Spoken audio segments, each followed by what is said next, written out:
नमो भगवते श्री विष्णु बृहस्पति व्रते गुरुवेश्वर महाशक्ति विष्णु प्रभव शरणम गच्छ। इस श्लोक में भगवान विष्णु को सर्वशक्तिमान एवं समृद्धि प्रदान करने वाले पालनहार के रूप में बताया गया है। वहीं देव गुरु बृहस्पति को गुरु एवं ज्ञान का प्रतीक माना गया है और जब मनुष्य पर इन दोनों की कृपा बरसती है तो मनुष्य को जीवन में ज्ञान, शांति, धन, वैभव की प्राप्ति होती है। श्रोताओं, आज माघ मास का गुरुवार है और आज भगवान विष्णु एवं देव गुरु बृहस्पति की असीम कृपा पाने के लिए सुनेंगे बृहस्पतिवार की परम पावन और अलौकिक व्रत कथा, जिसके श्रवण मात्र से मन को असीम शांति और आत्मा को तृप्ति मिलती है। श्री लक्ष्मी नारायण की कृपा दृष्टि से उनके घर में अन्न और धन भरा रहता है। तो आइए भगवान श्री हरि विष्णु के चरणों का ध्यान करते हुए और देव गुरु बृहस्पति को प्रणाम करते हुए बृहस्पतिवार की व्रत कथा प्रारंभ करते हैं। प्रेम से बोलिए देव गुरु बृहस्पति की जय, श्री हरि विष्णु की जय। प्राचीन समय की बात है। भारत में एक राजा राज्य करता था। वह बड़ा प्रतापी तथा दानी था। वह नित्य प्रति मंदिर में भगवत दर्शन करने जाता था। वह ब्राह्मण और गुरु की सेवा किया करता था। उसके द्वार से कोई भी याचक निराश होकर नहीं लौटता था। वह प्रत्येक गुरुवार को व्रत रखता एवं पूजन करता था। हर दिन गरीबों की सहायता करता था। परंतु यह सब बातें उसकी रानी को अच्छी नहीं लगती थी। वह न व्रत करती और न किसी को एक भी पैसा दान में देती थी। वह राजा से भी ऐसा करने को मना किया करती थी। एक समय की बात है।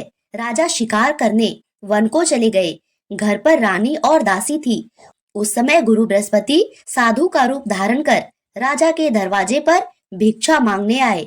साधु ने रानी से भिक्षा मांगी तो वह कहने लगी, हे साधु महाराज, मैं इस दान और पुण्य से तंग आ गई हूँ। इस कार्य के लिए तो मेरे पतिदेव ही बहुत हैं। अब आप ऐसी कृपा करें कि सारा धन नष्ट हो जाए और मैं आराम से रह सकूं। साधु रूपी बृहस्पति देव ने कहा, हे देवी, तुम बड़ी विचित्र हो। संतान और धन से कोई दुखी नहीं होता, इसको सभी चाहते हैं। पापी भी पुत्र और धन की इच्छा करता है।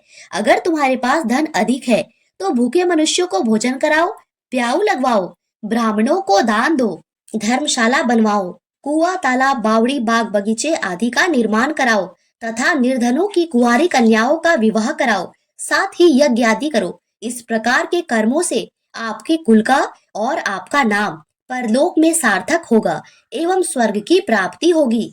परंतु रानी साधु की इन बातों से खुश नहीं हुई। उसने कहा, हे साधु महाराज, मुझे ऐसे धन की आवश्यकता नहीं है जिसको मैं अन्य लोगों को दान दूं और जिसको रखने और संभालने में ही मेरा सारा समय नष्ट हो जाए। साधु ने कहा, हे देवी, यदि तुम्हारी ऐसी ही इच्छा है तो जैसा मैं तुम्हें बताता हूँ तुम वैसा ही करना। बृहस्पतिवार के दिन अपने घर को गोबर से लीपना, अपने केशों को पीली मिट्टी से धोना, केशों को धोते समय स्नान करना, राजा से कहना वह हजामत करवाए और भोजन में मांस मंदिरा खाना, कपड़ा धोबी के यहाँ धुलने देना। इस प्रकार 7 बृहस्पतिवार करने से तुम्हारा धन नष्ट हो जाएगा। यह कहकर साधु महाराज रूपी बृहस्पति देव अंतर ध्यान हो गए। रानी ने साधु के कहने के अनुसार 7 बृहस्पतिवार तक वैसा ही करने का विचार किया। साधु के बताए अनुसार कार्य करते हुए केवल 3 बृहस्पतिवार ही बीते थे कि उसकी समस्त धन संपत्ति नष्ट हो गई। भोजन के लिए दोनों समय परिवार तरसने लगा तथा सांसारिक भोगों से दुखी रहने लगा। तब वह राजा रानी से कहने लगा, हे रानी, तुम यहाँ पर रहो, मैं दूसरे देश को जाता हूँ। क्योंकि यहाँ पर मुझे सभी मनुष्य जानते हैं, इसीलिए मैं कोई कार्य नहीं कर सकता। मैं अब परदेश जा रहा हूँ, वहाँ कोई काम धंधा करूंगा, शायद हमारे भाग्य बदल जाए। ऐसा कहकर राजा परदेश चला गया। वह वहां जंगल से लकड़ी काट कर लाता और शहर में बेचता। इस तरह जीवन व्यतीत करने लगा। इधर राजा के बिना रानी और दासियां दुखी रहने लगी। किसी दिन भोजन मिलता तो किसी दिन जल पीकर ही रह जाती। एक समय रानी और दासियों को 7 दिन बिना भोजन के व्यतीत करना पड़ा।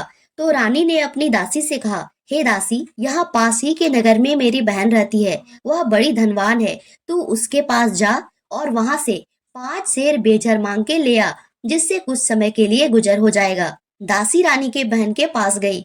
रानी की बहन उस समय पूजा कर रही थी। बृहस्पतिवार का दिन था। दासी ने रानी की बहन से कहा, हे रानी, मुझे आपकी बहन ने भेजा है, मुझे 5 शेर बेजर दे दो। दासी ने यह बात अनेक बार कही, परंतु रानी की बहन ने कोई उत्तर नहीं दिया, क्योंकि वह उस समय बृहस्पतिवार की कथा सुन रही थी। जब दासी को रानी की बहन से कोई उत्तर नहीं मिला, तो वह बहुत दुखी हुई। उसे क्रोध भी आया। वह लौटकर रानी से बोली, हे रानी, आपकी बहन तो बहुत बड़ी स्त्री है, वह छोटे लोगों से बात भी नहीं करती। मैंने उससे कहा तो उसने कोई उत्तर नहीं दिया। मैं वापस चली आई। रानी बोली, हे दासी, इसमें उसका कोई दोष नहीं है। जब बुरे दिन आते हैं तब कोई सहारा नहीं देता। अच्छे बुरे का पता विपत्ति में ही लगता है। जो ईश्वर की इच्छा होगी वही होगा। यह सब हमारे भाग्य का दोष है। उधर रानी की बहन ने सोचा, मेरी बहन की दासी आई थी, परंतु मैं उससे न बोली, इससे वह बहुत दुखी हुई होगी। अतः कथा सुन और विष्णु भगवान का पूजन समाप्त कर अपनी बहन के घर आई और कहने लगी, हे बहन, मैं बृहस्पतिवार का व्रत कर रही थी। तुम्हारी दासी हमारे घर गई थी, परंतु जब तक कथा होती है ना उठते हैं ना बोलते हैं, इसीलिए मैं नहीं बोली। कहो दासी, क्यों गई थी? रानी बोली, बहन, हमारे घर अनाज नहीं था। वैसे तुमसे कोई बात छिपी नहीं है, इस कारण मैंने दासी को तुम्हारे पास 5 शेर बेजर लेने के लिए भेजा था। रानी की बहन बोली, बहन देखो, बृहस्पति भगवान सबकी मनोकामना पूर्ण करते हैं। देखो, शायद तुम्हारे घर में अनाज रखा हो। यह सुनकर दासी घर के अंदर गई और वहां उसे एक बड़ा घड़ा बेजर का भरा मिल गया। उसे बड़ी हैरानी हुई, क्योंकि उसने एक एक बर्तन देख लिया था। उसने बाहर आके रानी को बताया। दासी अपनी रानी से कहने लगी, हे रानी देखो, वैसे हमको जब अन्न नहीं मिलता तो हम रोज ही व्रत करते हैं। अगर इनसे व्रत की विधि और कथा पूछ ली जाए तो उसे हम भी किया करेंगे। दासी के कहने पर रानी ने अपनी बहन से बृहस्पतिवार व्रत के बारे में पूछा। उसकी बहन ने बताया, हे रानी बहन, बृहस्पतिवार को सूर्योदय से पूर्व उठकर स्नान करके बृहस्पतिवार का व्रत करना चाहिए, लेकिन उस दिन सिर नहीं धोना चाहिए। बृहस्पतिवार के व्रत में चने की दाल और मुनक्का से विष्णु भगवान का केले के वृक्ष की जड़ में पूजन करे तथा दीपक जलावे। उस दिन एक ही समय भोजन करे। भोजन पीले खाद्य पदार्थ का करे तथा कथा सुने। इस प्रकार करने से गुरु भगवान प्रसन्न होते हैं, अन्न पुत्र धन देते हैं, मनोकामना पूर्ण करते हैं। व्रत और पूजन की विधि बता के रानी की बहन अपने घर लौट आई। रानी और दासी दोनों ने निश्चय किया कि बृहस्पति देव भगवान का पूजन जरूर करेंगे। 7 दिन बाद जब बृहस्पतिवार आया तो उन्होंने व्रत रखा। गुड़साल में जाकर चना और गुड़ बीन लाई तथा उसकी दाल से केले की जड़ और विष्णु भगवान का पूजन किया। अब भोजन पीला कहाँ से आए? दोनों बड़ी दुखी हुई, परंतु उन्होंने व्रत रखा था, इस कारण बृहस्पति भगवान प्रसन्न थे। एक साधारण व्यक्ति के रूप में 2 थालों में सुंदर पीला भोजन लेकर आए और दासी को देकर बोले, हे दासी, यह भोजन तुम्हारे और रानी के लिए है, तुम दोनों भोजन करना। दासी भोजन पाके बड़ी प्रसन्न हुई और रानी से बोली, रानी जी, भोजन कर लो। रानी को भोजन आने के बारे में कुछ पता नहीं था, इसीलिए वह दासी से बोली, जा तू ही भोजन कर, क्योंकि तू हमारे व्यर्थ में हंसी उड़ाती है। दासी बोली, एक व्यक्ति भोजन दे गया है। रानी कहने लगी, वह भोजन तेरे ही लिए दे गया है, जा तू ही भोजन कर। दासी ने कहा, वह व्यक्ति हम दोनों के लिए 2 थालों में भोजन दे गया है, इसीलिए मैं और आप दोनों ही साथ साथ भोजन करेंगी। दोनों ने गुरु भगवान को नमस्कार कर भोजन आरंभ किया। इसके बाद से प्रत्येक बृहस्पतिवार को गुरु भगवान का व्रत और पूजन करने लगी। बृहस्पति भगवान की कृपा से उनके पास धन हो गया, परंतु रानी फिर पहले की तरह से आलस्य करने लगी। तब दासी बोली, देखो रानी, तुम पहले भी इस प्रकार आलस्य करती थी, तुम्हें धन को रखने में कष्ट होता था, इसी कारण सभी धन नष्ट हो गया। अब गुरु भगवान की कृपा से बड़ी मुश्किल से हमें यह धन मिला है, तो फिर तुम्हें आलस्य होता है। बड़ी मुसीबतों के बाद हमने यह धन पाया है, इसीलिए हमें दान पुण्य करना चाहिए। तुम भूखे मनुष्यों को भोजन कराओ, प्याऊ लगवाओ, ब्राह्मणों को दान दो, कुआं तालाब बावड़ी आदि का निर्माण कराओ, मंदिर पाठशाला बनवाकर दान दो, कुंवारी कन्याओं का विवाह कराओ, धन को शुभ कार्यों में खर्च करो, जिससे तुम्हारे कुल का यश बढ़े और स्वर्ग की प्राप्ति हो तथा पितर भी प्रसन्न हो। दासी की बात मानकर रानी ने इसी प्रकार के कर्म करने प्रारंभ किए, जिससे उनका काफी यश फैलने लगा। एक दिन रानी और दासी आपस में विचार करने लगी, न जाने राजा किस दशा में होंगे, उनकी कोई खोज खबर नहीं है। गुरु भगवान से उन्होंने प्रार्थना की और भगवान ने रात्रि में राजा को स्वप्न में कहा, हे राजा उठ, तेरी रानी तुझको याद करती है, अब अपने देश को लौट जा। राजा प्रातःकाल उठकर जंगल से लकड़ियां काटकर लाने के लिए जंगल की ओर चल पड़ा। जंगल से गुजरते हुए वह सोचने लगा, रानी की गलती से उसे कितने दुख भोगने पड़े। राजपाट छोड़कर उसे जंगल में आकर रहना पड़ा। जंगल से लकड़ियां काटकर उन्हें बेचकर गुजारा करना पड़ा। उसी समय उस जंगल में बृहस्पति देव एक साधु का रूप धारण कर आए और राजा के पास आकर बोले, हे लकड़हारे, तुम इस सुनसान जंगल में किस चिंता में बैठे हो, मुझको बतलाओ। यह सुन राजा के नेत्रों में जल भर आया और वह साधु की वंदना कर बोला, हे प्रभु, आप तो सब कुछ जानने वाले हो। इतना कहकर राजा ने साधु को अपनी संपूर्ण कहानी बतला दी। महात्मा दयालु होते हैं। वे राजा से बोले, हे राजा, देखो, तुम्हारी पत्नी ने बृहस्पति देव के प्रति अपराध किया, जिसके कारण तुम्हारी यह दशा हुई। अब तुम किसी प्रकार की चिंता मत करो, भगवान तुम्हें पहले से अधिक धन देंगे। देखो, तुम्हारी पत्नी ने भी बृहस्पतिवार का व्रत प्रारंभ कर दिया है। अब तुम भी बृहस्पतिवार का व्रत करके चने की दाल और गुड़ जल के लोटे में डालकर केले का पूजन करो, फिर कथा कहो या सुनो। भगवान तुम्हारी सब कामनाओं को पूर्ण करेंगे। साधु को प्रसन्न देखकर राजा बोला, हे प्रभु, मुझे लकड़ी बेचने के पश्चात इतना पैसा नहीं बचता जिससे मैं भोजन के उपरांत कुछ बचा सकूं। मैंने रात्रि में अपनी रानी को व्याकुल देखा है। मेरे पास कोई साधन नहीं जिससे मैं उसका समाचार जान सकूं। फिर मैं बृहस्पति देव की क्या कहानी कहूँ, मुझको तो कुछ भी मालूम नहीं है। साधु ने कहा, हे राजा, तुम किसी प्रकार की चिंता मत करो। बृहस्पतिवार के दिन तुम रोजाना की तरह लकड़ियां लेकर शहर में जाओ। तुम्हें रोज से दुगुना धन प्राप्त होगा, जिससे तुम भली भांति भोजन कर दोगे और बृहस्पति देव की पूजा का सामान भी आ जाएगा। बृहस्पतिवार की कथा इस प्रकार है, सो ध्यान पूर्वक सुनो। प्राचीन काल में एक बहुत ही निर्धन ब्राह्मण था। उसके कोई संतान नहीं थी। वह नित्य पूजा पाठ करता, परंतु उसकी स्त्री बहुत मलिनता के साथ रहती थी। वह न स्नान करती, न किसी देवता का पूजन करती। प्रातः काल उठते ही सर्वप्रथम भोजन करती, बाद में कोई अन्य कार्य करती। ब्राह्मण देवता बहुत दुखी रहते थे। पत्नी को बहुत समझाते, परंतु उसका कोई परिणाम न निकलता। भगवान की कृपा से ब्राह्मण की स्त्री के कन्या उत्पन्न हुई। वह कन्या अपने पिता के घर में बड़ी होने लगी। वह बालिका प्रातः स्नान करके भगवान विष्णु का जप करती। वह बचपन से ही बृहस्पतिवार का व्रत भी करने लगी।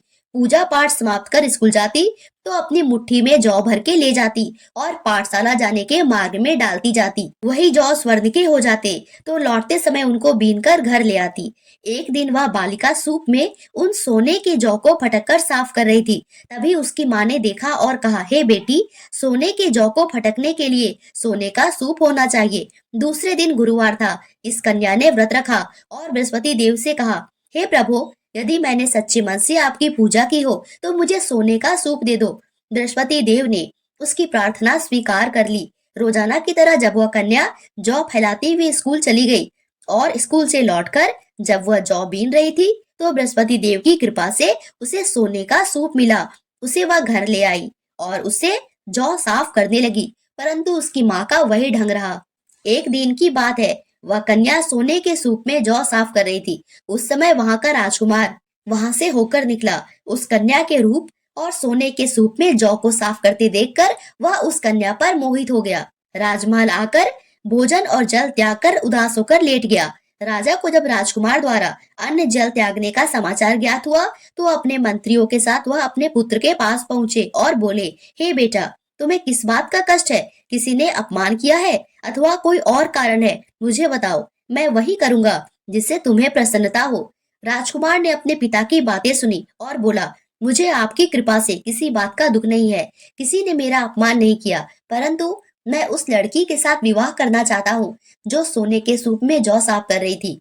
यह सुन राजा आश्चर्य में पड़ गया और बोला, हे बेटा, इस प्रकार की कन्या का पता तुम ही लगाओ। मैं उसके साथ तुम्हारा विवाह अवश्य करवा दूंगा। राजकुमार ने राजा को उस लड़की के घर का पता बताया। मंत्री उस लड़की के घर गया और राजा का आदेश ब्राह्मण को सुनाया। कुछ ही दिन बाद ब्राह्मण की कन्या का विवाह राजकुमार के साथ संपन्न हो गया। कन्या के घर से जाते ही उस ब्राह्मण देवता के घर में पहले की भांति गरीबी का निवास हो गया। अब भोजन के लिए अन्न भी बड़ी मुश्किल से मिलता था। एक दिन दुखी होकर ब्राह्मण अपनी पुत्री से मिलने गया। बेटी ने पिता की दुख की अवस्था को देखा और अपनी माँ का समाचार पूछा। ब्राह्मण ने सभी हाल कहा। कन्या ने बहुत सा धन देकर अपने पिता को विदा कर दिया। इस तरह ब्राह्मण का कुछ समय सुखपूर्वक व्यतीत हुआ, लेकिन कुछ दिन बाद फिर वही हाल हो गया। ब्राह्मण फिर अपनी कन्या के यहाँ गया और सभी हाल कहा तो पुत्री बोली, हे पिताजी, आप माताजी को यहाँ लिवा लाओ, मैं उन्हें वह विधि बता दूंगी जिससे गरीबी दूर हो जाए। ब्राह्मण देवता अपनी स्त्री को साथ लेकर अपनी पुत्री के पास राजमहल पहुंचे तो पुत्री अपनी माँ को समझाने लगी, हे माँ, तुम प्रातः काल उठते ही सर्वप्रथम स्नान आदि करके विष्णु भगवान का पूजन करो तो सब दरिद्रता दूर हो जाएगी। परंतु उसकी माँ ने उसकी एक बात नहीं मानी। वह प्रातः काल उठकर अपनी पुत्री का बछा जूठन खा लेती थी। एक दिन उसकी पुत्री को बहुत गुस्सा आया। उसने एक रात एक कोठरी से सारा सामान निकाल दिया और अपनी माँ को उसमें बंद कर दिया। प्रातः काल उसमें से निकाला और स्नान आदि करा के पूजा पाठ करवाया तो उसकी माँ की बुद्धि ठीक हो गई। उसके बाद वह नियम से पूजा पाठ करने लगी और बृहस्पतिवार का व्रत भी रखने लगी। इस व्रत के प्रभाव से उसकी माँ बहुत धनवान हो गई और बृहस्पति देवता के प्रभाव से स्वर्ग को प्राप्त हुई। वह ब्राह्मण भी सुखपूर्वक इस लोक का सुख भोग कर स्वर्ग को प्राप्त हुआ। इस तरह कहानी कहकर साधु देवता वहाँ से लोप हो गए। धीरे धीरे समय व्यतीत होने पर फिर बृहस्पतिवार का दिन आया। राजा जंगल से लकड़ी काटकर किसी शहर में बेचने गया। उसे उस दिन और दिनों से अधिक धन मिला। राजा ने चना गुड़ आदि लाके बृहस्पतिवार का व्रत किया। उस दिन से उसके सभी क्लेश दूर हो गए। परंतु जब अगला गुरुवार का दिन आया तो वह बृहस्पतिवार का व्रत करना भूल गया।